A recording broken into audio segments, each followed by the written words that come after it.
Bismillahirrahmanirrahim. Assalamualaikum warahmatullahi wabarakatuh. Paduka Nakda ke bawah Duli Maha Mulia Paduka Seri Baginda Sultan Haji Hassan Bolkiah Muazzuddin Wad Daulah Ibni Almarhum Sultan Haji Umar Ali Saifuddin Sa'dul Khairuddin Sultan dan Di-Pertuan Negara Brunei Darussalam yang teramat mulia Paduka Seri Pengiran Anak Puteri Hajah Rashidah Sanatul Bolkiah berkenan berangkat ke Majlis Convocation bagi Nakda yang teramat mulia Yang Amat Mulia Pengiran Anak Abdul Rakib bin Pengiran Maharaja Setia Laila Diraja Sahibul Irsyad Pengiran Anak Haji Abdul Rahim yang berlangsung di Winchester Cathedral, United Kingdom. Yang Amat Mulia Pengiran Anak Abdul Rakib telah dianugerahkan dengan ijazah Bachelor of Science in Sports Management daripada University of Winchester dan merupakan Nakda yang ketiga yang telah berjaya memperolehi ijazah sarjana muda dari institusi pengajian tinggi di United Kingdom.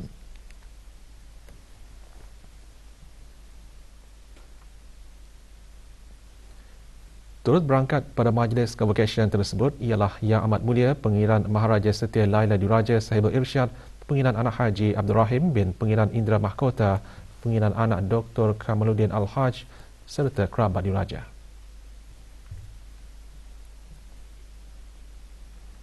Projek pengintegrasian mampan sumber tenaga asli dan tenaga boleh diperbaharui, ringkasnya SINAR, merupakan inisiatif tenaga suria yang signifikan dengan matlamat menyediakan tenaga boleh diperbaharui bagi loji petrokimia dan menyumbang kepada matlamat tenaga boleh diperbaharui negara.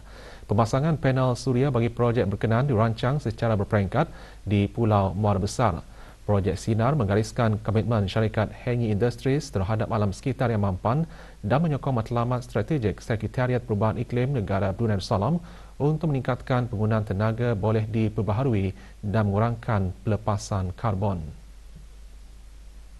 Pelancaran projek disempurnakan oleh Yang Berhormat Pehin Datu Laila Raja Major Jeneral Bersara Datuk Paduka Seri Awang Haji Halbi bin Haji Muhammad Yusof, Menteri di Jabatan Perdana Menteri dan Menteri Pertahanan kedua, dan Yang Berhormat Datuk Seri Setia Dr. Awang Haji Muhammad Amin Liu bin Abdullah, Menteri di Jabatan Perdana Menteri dan Menteri Keuangan dan Ekonomi kedua. Bagi peringkat pertama iaitu projek rintis akan membabitkan pemasangan panel tenaga suria meliputi kawasan seluas 36 hektar. Juga hadir Yang Berhormat Datuk Seri Setia Awang Haji Ahmadin bin Haji Abdul Rahman, Menteri Hal Ehwal Dalam Negeri.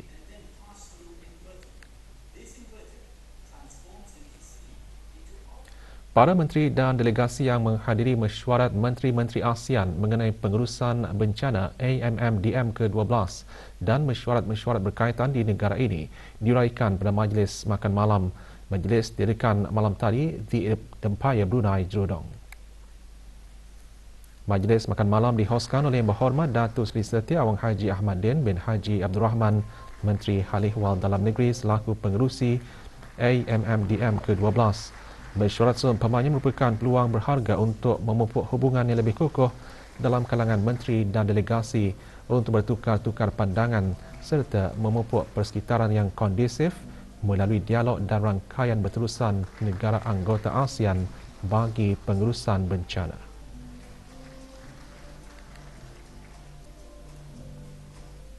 Tuan Yang Terutama Han Zheng, Naib Presiden Republik Rakyat China serta rombongan bertolak meninggalkan negara selepas menematkan lawatan rasmi selama 3 hari.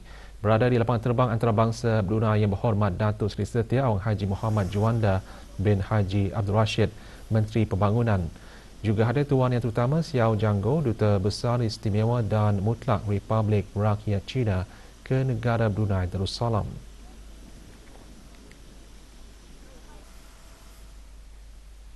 Transformasi digital menjadi agenda utama negara Brunei Darussalam terutamanya setelah pelancaran Pelan Indo Ekonomi Digital 2025 untuk menjadi negara pintar sejajar dengan matlamat Wawasan Brunei 2035. Menurut Menteri Pendidikan, berikutan manfaat inovasi digital dalam pendidikan, pelbagai cabaran juga perlu diambil kira seperti jurang digital, keselamatan siber dan privasi, serta penentangan terhadap perubahan. Justru usaha untuk berinovasi dan menyesuaikan diri mesti diteruskan bagi mengatasi kebimbangan. Berucap pada mesyuarat ahli Lembaga Tadbir Pusat Inovasi dan Teknologi Pendidikan Kementerian Pendidikan Asia Tenggara SIMIO Inotech ke-68, Yang Berhormat Datin Seri Setia Dr. Hajah Romaizah binti Haji Muhammad Saleh berkata, kecerdasan buatan AI dan mesin teknologi pembelajaran berpotensi untuk merevolusikan pendidikan dengan menyediakan maklum balas masa nyata, mengautomasikan pentadbiran tugasan dan menawarkan pengalaman pembelajaran peribadi.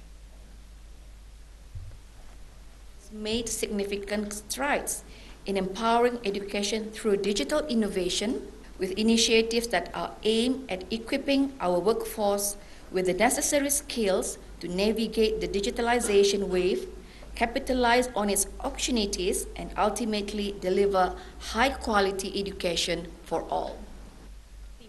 Dengan tema memperkasa pendidikan melalui inovasi digital, strategi, cabaran dan arah masa depan, mesyuarat selama 3 hari memfokuskan hala tuju masa depan SIMIO Inotech, termasuk laporan pencapaian pusat, pengemaskinian program pendidikan serta kemajuan dalam bidang seperti pengurusan pengetahuan, penyelidikan, pembangunan kapasiti dan sumber manusia. Dianjurkan bersama oleh Jabatan Pengurusan Pendidik Kementerian Pendidikan dan SIMIO Inotech, mesyuarat berlangsung di sebuah hotel di Gadong.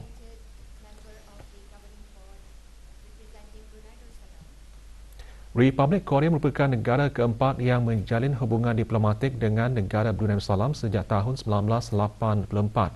Sejak itu, kedua-dua negara menikmati hubungan persahabatan yang sangat mesra.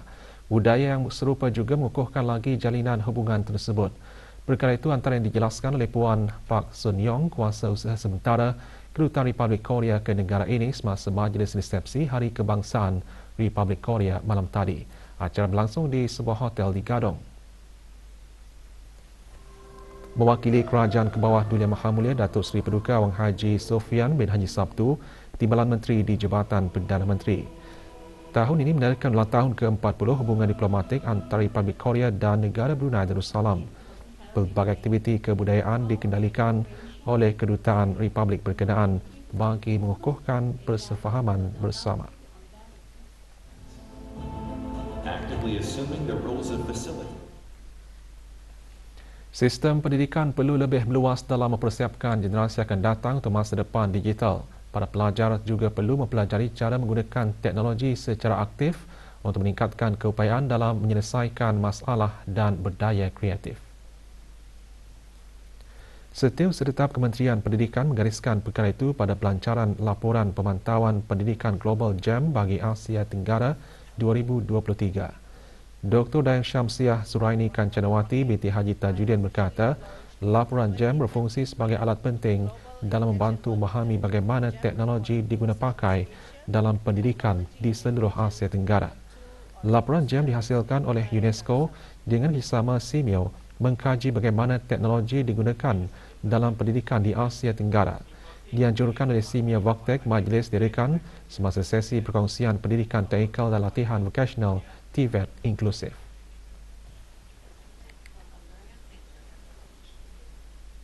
...358 bakal graduan diraihkan semasa Majlis Khatam Al-Quran Institut Pendidikan Teknikal Brunei sempena Majlis Convocation Institut Pendidikan Teknikal Brunei IBT kali ke-32. Majlis berlangsung di Masjid Suri Sri Begawan Raja, Pengiran Anak Damit, Kampung Manggis Madang. Bacaan surah Al-Fatihah dipimpin oleh Dr. Awang Haji Azman bin Ahmad, Setiausaha Tetap Kementerian Pendidikan. Majlis Khatam dimulakan dengan bacaan selawat tafrijiyah beramai-ramai. Majlis seumpamanya merupakan salah satu acara tahunan bagi menyuntik semangat para pelajar untuk mencintai Al-Quran dan membudayakan amalan membacanya.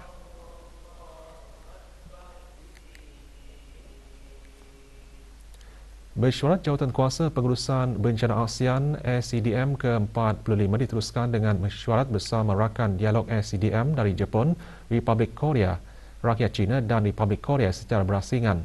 Berlangsung di sebuah hotel di Jrodong, mesyuarat tersebut melambangkan satu langkah penting ke arah meningkatkan kerjasama serantau dan antarabangsa dalam pengurusan bencana.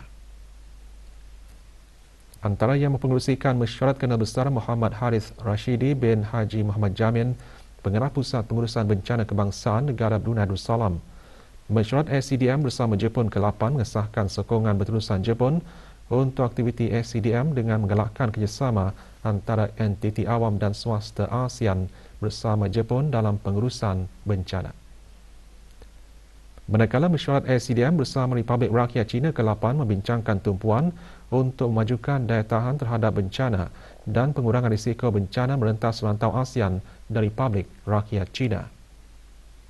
Perbincangan untuk memajukan daya tahan dan keupayaan tindak balas bencana di rantau ASEAN dari Republik Korea pula dibincangkan semasa mesyuarat SCDM bersama Republik Korea ke-7. Seramai 132 orang menyertai skim bimbingan asas mualaf siri ke-199 lelaki dan siri ke-200 perempuan. Majlis penutupan dan penyampaian sijil peserta diadakan serentak di ke-44 daerah. Di daerah Brunei dan Darmar, skim disertai 43 saudara baharu. Sijil disampaikan oleh Awang Haji Abdul Rajid bin Haji Muhammad Saleh, Pengarah Pusat Dakwah Islamiah. Antara pengisian skim bimbingan asas termasuk mempelajari ilmu asas fardu ain dan fardu kifayah.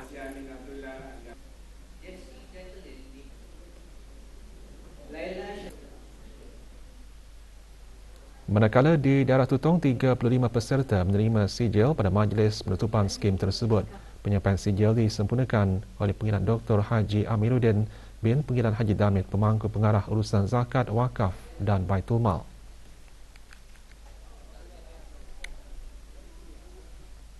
Mengikuti skim lanjutan untuk menambah ilmu tentang mengenai kesucian dalam Islam, menghalusi bacaan Iqra dan tata cara sembahyang dan wudu dengan lebih sempurna. Di daerah Belai, 36 saudara baru yang mengikuti skim tersebut menerima sijil. Skim yang dijalankan mengutamakan kualiti pembelajaran dan penyebaran syakhsiah yang baik. Majlis diadakan di Pejabat Unit Dakwah Kuala Belai.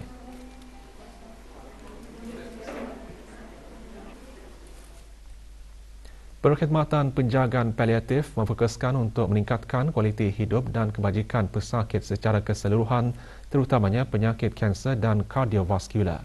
Sempena Hari Penjagaan Hospis dan Paliatif Sedunia, kami bawakan pendekatan mengenai perkhidmatan penjagaan paliatif di negara ini. Laporannya bersama Zulfadli Haji Kasim. Penyakit kanser dan kardiovaskular antara punca utama kematian di negara ini. Menurut Ketua Unit Perubatan Onkologi dan Penjagaan Paliatif Pusat Kanser Brunei, perkhidmatan penjagaan paliatif melengkapkan pesakit dengan penjagaan agar mereka lebih selesa walaupun menghadapi keadaan sukar. We normally concentrate on cancer patients and those who diagnosed with cancer. Those conditions, unfortunately, when they're progressing, the treatment unfortunately is not working. So that's where palliative care steps in. Menurutnya lagi, masyarakat seringkali mempunyai salah tanggapan mengenai penjagaan paliatif. One of them includes that when a person is on palliative care, it means that the patient is dying. But in fact, this is not true. It's better to involve palliative care early in the diagnosis stage, so that not just patients who are not dying as well, so we can help them alleviate their symptoms burden. And the other thing as well, there's always a myth that says that for patients to be under palliative care, it means that they're in a hospital. Sebagai sebahagian daripada plan tindakan pelbagai sektor negara Brunei bagi penyakit tidak berjangkit 2021 hingga 2025, penjagaan paliatif dijangka dapat mengurangkan risiko kematian di kalangan mereka yang berumur 30 hingga 69 tahun melalui penilaian, pencegahan dan rawatan awal. Laporan Zulfadli Haji Kasim untuk Berita RTB. Universiti Brunei Darussalam UBD melalui Sekolah Sains Digital menerima anugerah berprestij Inovasi Kecerdasan Buatan Coursera 2024 bagi rantau Asia Pasifik. Anugerah mengiktiraf program gunaan kecerdasan buatan AAI sebagai pemimpin pendidikan dan inovasi di pacu AI, seterusnya mengesahkan semula komitmennya untuk membentuk masa depan transformasi digital. dilancarkan dengan kolaborasi Coursera, pemimpin global dalam pembelajaran dalam talian. Program AAI memastikan para pelajar menerima pendidikan bertaraf dunia dalam bidang AI sekaligus menjadikan mereka sebagai graduan sedia industri sejajar dengan Wawasan Brunei 2035. Pengiktirafan ini menempatkan UBD antara universiti terbaik di seluruh dunia atas pendekatan inovatif kepada pendidikan AI.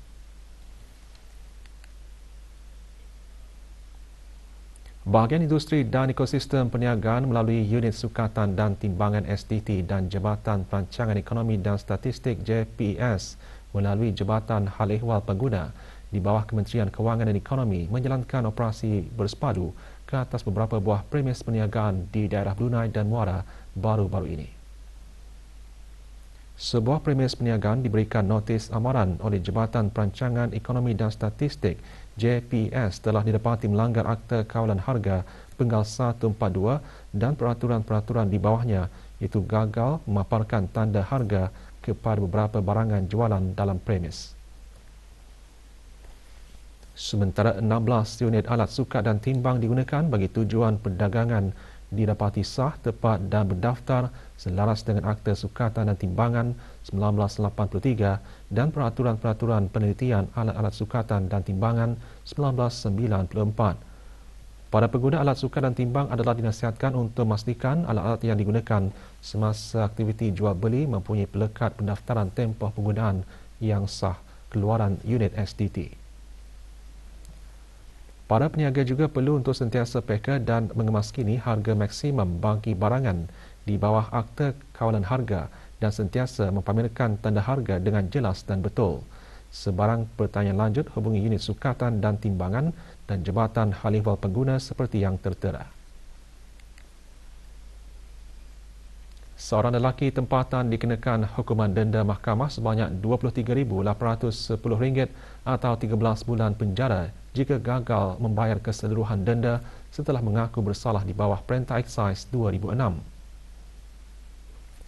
Khalid bin Ibrahim berusia 24 tahun didapati memiliki 22 kartun, 56 paket dan 34 batang rokok pelbagai jenis serta wang tunai berjumlah RM158. Semua barang terlibat dihukum rampas untuk diserahkan ke kerajaan bagi tujuan dimusnahkan, manakala satu unit telefon bimbit dikembalikan kepada tertuduh. Bank Islam Brunei Darussalam BIBD memberi amaran kepada orang ramai mengenai peningkatan penipuan pelaburan palsu yang dipromosikan di media sosial. Penipuan melibatkan akaun palsu yang menawarkan skim wang ajaib atau pelaburan yang menjanjikan pulangan tinggi dengan risiko rendah atau tiada risiko langsung. Testimoni palsu dan tangkapan skrin aplikasi perbankan mudah alih BIBD yang dipalsukan digunakan sebagai bukti pelaburan yang berjaya. BIBD ingin menegaskan bahawa akaun media sosial yang tertera tidak mempunyai kaitan dengan BIBD. Jika telah menjadi bangsa penipuan kewangan, laporkan kepada pasukan polis Diraja Brunei dan buat aduan rasmi dengan mengunjungi mana-mana cawangan BIBD.